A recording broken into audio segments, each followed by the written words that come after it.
Masculinity is the enemy of the world. Or at least it is according to the new Barbie movie, where all things masculine can do no good but lead to evil and war. And the oppression of women too, apparently. The topic of women versus men permeates the film from beginning to end, with men at the butt of every joke and the cause of every ill. And it would be hilarious were it not for the fact that it is precisely because of masculinity and testosterone, and yes, men, that women of the feminist persuasion have the comfort to be able to say such inane things. The idea that masculinity is the cause of all evil or is somehow bad betrays the reality that without it, simple things that people, feminists included, take for granted would not exist. Things such as paved roads, houses, food in your belly, and community. And beyond that, the safeguarding of those things from people of other cultures who would take them from you by force if they could. Let's imagine that the civilization we've grown so used to today was gone tomorrow. No more refrigerators, no grocery stores, nothing is left. A hypothetical Carrington event occurs on a massive scale and fries all of our satellites, all of our electronics, and we're suddenly back in the Stone Age, just like that. Who do you figure is going to go out and hunt for your food? Who's going to feed you? Who's going to make sure that the crazies don't rape you? Who's gonna rebuild society? There was an experiment conducted in a reality survival TV show where a group of women and a group of men were each dropped on an island to fend for themselves. While the women complained, nagged at each other, starved, and failed in all ways that one can fail in such a situation, the men, on the other hand, were having the time of their lives. They even captured and ate a crocodile. The same crocodile that the group of women had previously ran into and in fear left alone.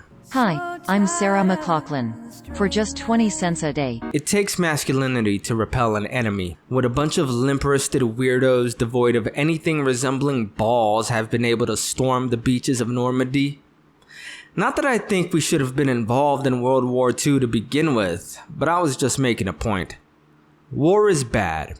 But war is also inevitable, and it's also a part of human nature. Masculinity may play a role in a war's genesis, but it is also instrumental in ending it. To remove masculinity is to remove a society's driving force. Without it, we wouldn't have the drive to create things. We would just become automatons, unwilling to think for ourselves and only able to do what our overlords tell us to do. I'll give the Barbie film one credit. And that is that it did a very good job at convincing normies that it was just another fun film that wouldn't have any wokeisms. How it accomplished that feat in a Hollywood that is today 99.9% woke trash, I do not know. But I've seen other YouTubers like Endymion and The Drinker saying that they expected a fun film. I expected what we got. Maybe not down to the most minute details, but I was in the ballpark.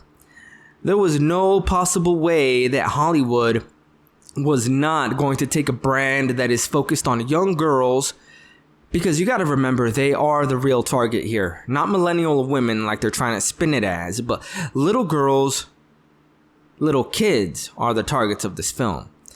It's a brand that is idealized by young girls the world over.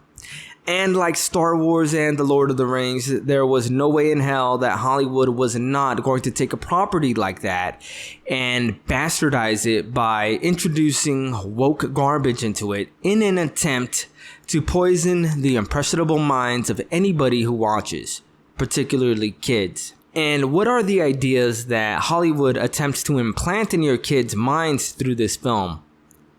Well, in no particular order, that men are evil, patriarchy is bad, anybody can be any gender that they want to be, etc. Basically the same ideas that they've been shoving down our throats for the last several years. Do yourself a favor, don't watch this film. Don't hand Hollywood another cent of your hard-earned money, and definitely do not take your kids to watch this brainwash. If you want to watch something, consider watching The Sound of Freedom or that new Tom Cruise movie. I'm Switchblade. Done.